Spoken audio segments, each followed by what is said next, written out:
Class లో December prelims mains కొత్త class start అవుతుంది. ఈ నెంబర్ కి కాల్ చేసి రిజిస్టర్ అవ్వండి. లిమిటెడ్ సీట్సే ఉన్నాయి. నా భార్యను ట్రాప్ చేశారు. ఓ సచివాలయ ఉద్యోగి లొంగ తీసుకున్నాడు. నేను భరించలేకపోతున్నానని సెల్ఫీ వీడియోలో చెప్పి ఓ వ్యక్తి ఆత్మహత్య చేసుకోవడం చిత్తూరు జిల్లాలో కలకలం రేపుతోంది. పెనుమూరు మండలం గుంటిపల్లి గ్రామానికి చెందిన మోహనాచారి ఆత్మహత్య చేసుకుని అందుకు కారణాలను సెల్ఫీ వీడియోలో వెల్లడించాడు. భార్య వివాహేతర సంబంధమే ఆయన చావుకు కారణంగా తెలుస్తోంది.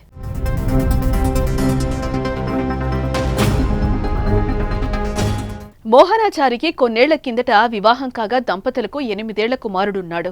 అయితే గొంటిపల్లి సచివాలయంలో పనిచేస్తున్న ఒక ఉద్యోగితో తన భార్య వివాహేతర సంబంధం ఉన్నట్టుగా ఇటీవల తెలిసింది. ఈ విషయంపై భార్య నిలదీగా అతడే కావాలని చెప్పడంతో రోజు ఇంట్లో గొడవలు జరిగేవే. ఈ నేపథ్యంలో ఆయన బలవన్ మరణానికి పాల్పడ్డాడు. బాధ భరించలేక నేను చనిపోతున్నా, నా చావుకు కారణమైన వారిద్దరిని కఠినంగా శిక్షించండి అంటూ వీడియోలో చెప్పుకొచ్చాడు. ఆ ఉద్యోగితో పాటు తన భార్యను శిక్షించాలని, కుమారుణ్ణి కాపాడాలంటూ CM Chandrababu Naidu, deputy CM Pawan కళ్యాణ్లకు విజ్ఞప్తి చేశాడు.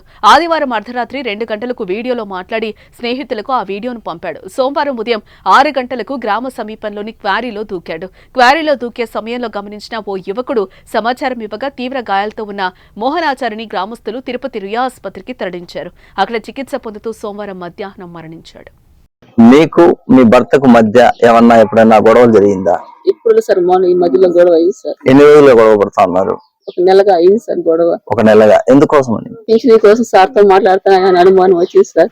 మాట్లాడుతున్నారు అంటే రెగ్యులర్ గా మాట్లాడుతున్నారు? రెగ్యులర్ ఆయన సెల్ నుంచి ఆయన ఫోన్ చేపిస్తారు సార్ మాట్లాడమని. ఆయన పక్కన వెళ్ళి మాట్లాడతాను.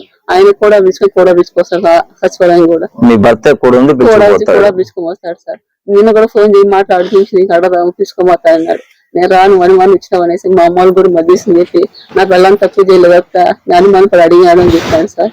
ఇప్పుడు ఆయన మనకు సెల్ఫీ వీడియోలో చెప్పిన మ్యాటర్ అయితే నా మీద చెప్పినాడు సార్.